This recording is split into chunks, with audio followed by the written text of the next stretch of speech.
నమస్తే. నేను మీ Omprakash Varma, yoga therapist and dietitian. So, ఈ మధ్య కాలంలో చాలా చిన్న ఏజ్‌లో కూడా పెయిన్స్ వస్తున్నాయి. ఎస్పెషల్లీ జాయింట్ పెయిన్స్ వస్తున్నాయి. అంటే రీజన్ ఏంటి అని ఆలోచించినట్లయితే చాలా చాలా సింపుల్ అండి. ఫర్ ఎగ్జాంపుల్ నేను ఒక 1, 2 అవర్స్ మాట్లాడకుండా కామ్‌గా కూర్చున్నాననుకోండి, నా నోరంతా కూడా ఎండిపోతుంది. అంటే డ్రైనెస్ అనేది పోతుంది.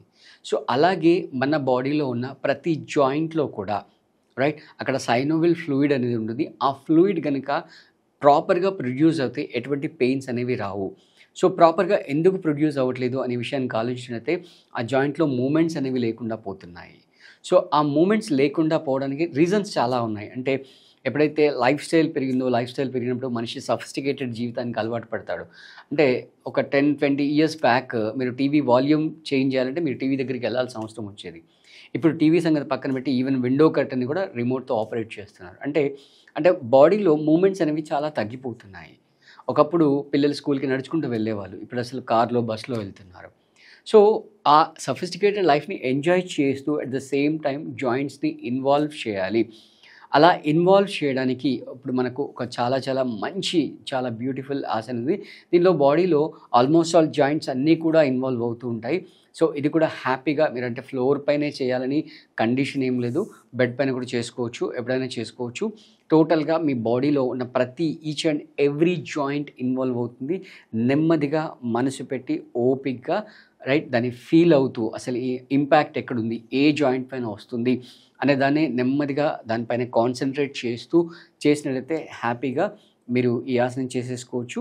అండ్ ఓన్లీ కండిషన్ ఏంటంటే ఎంప్టీ స్టమక్‌లో చేసుకోవాలి.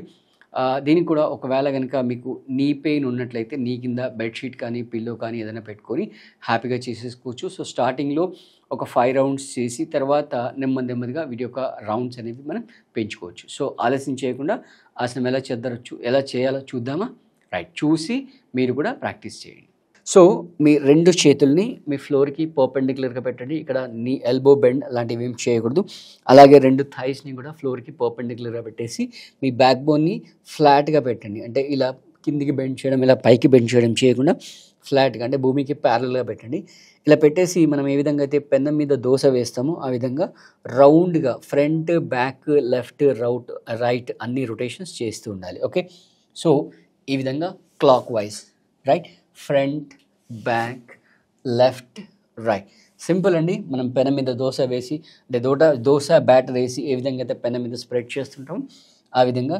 సో, ఫస్ట్ ఇనీషియల్‌గా చేసేవాళ్ళు క్లాక్ వైజ్ ఒక 5 రౌండ్స్ చేయండి. ఓకే. ఒక 5 రౌండ్స్ చేసి కొంచెం రిలాక్స్ అవ్వండి. కావాలంటే పొజిషన్ నుంచి బయటకొచ్చేసి నార్మల్‌గా సుఖాసనంలో గానీ, వజ్రాసనంలో కానీ కూర్చొని ఒక 2, 3 నార్మల్ బ్రెత్స్ తీసుకోండి.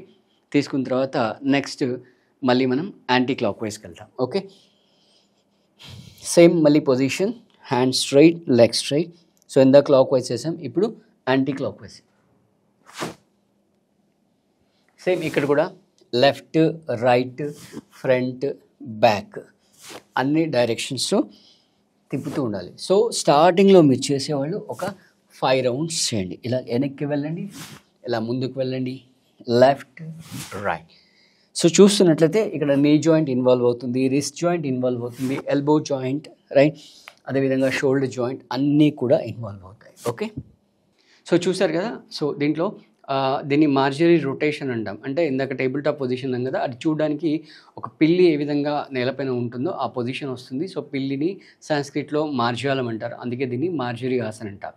సో, ఈ విధంగా rotation clock wise, anti clock wise అంటే పెద్దవాళ్ళు ఉంటారు, కొంచెం చేయలేని వాళ్ళు ఉంటారు. వాళ్ళందరూ అంటే స్టార్టింగ్‌లో బిగినర్స్ ఉంటారు. ఏం చేయాలి, ఎలా చేయాలి తెలియదు. కాబట్టి ప్రతి జాయింట్‌ని ఇన్వాల్వ్ చేయడానికి మంచి బ్యూటిఫుల్ ఆసన్ మార్జరీ రొటేషన్ అనమాట. సో, క్లాక్ వైజ్ ఒక 5, యాంటీ క్లాక్ వైజ్ ఒక 5 ఫస్ట్ 1 వీక్ స్టార్ట్ చేయండి. నెక్స్ట్ వీక్ కుదిరితే మీరు 10 చేయండి. నెక్స్ట్ 15 అలా చేస్తూ గ్రాడ్యువల్‌గా ఒక 1 మంత్‌లో ఒక clock wise 30, anti clock wise 30 వచ్చేటట్టుగా చూసేసుకోండి. సో, ఇది చేసి మీ ఎక్స్‌పీరియన్స్ ఎలా ఉందో మాకు కామెంట్‌లో తెలియజేయండి. అలాగే మీకు ఒకవేళ దీంతో మీకు సరిపోతుంది, మీకు ఒకవేళ మరీ ఏదైనా అడ్వర్స్ కండిషన్స్ ఉండి కమ్యూనిటీలో జాయిన్ అయ్యి క్లాసెస్ తీసుకుందాం అనుకుంటే, ఆన్‌లైన్, ఆఫ్‌లైన్ క్లాసెస్ తీసుకుందాం అనుకుంటే మాత్రమే స్క్రీన్ పైన ఏదైతే నంబర్ ఉందో ఆ నంబర్‌కి కాంటాక్ట్ చేసి మీరు మన ఆన్‌లైన్, ఆఫ్‌లైన్ క్లాసెస్‌కి జాయిన్ అవ్వచ్చు. ఓకే. మీకు ఇంకా ఏ టాపిక్స్ పైన వీడియోస్ కావాలో మాకు కామెంట్‌లో తెలియజేస్తే ఆ టాపిక్స్ పైన కూడా మేము మీకు వీడియోస్ చేసి మీకు అందజేస్తాం. Thank you.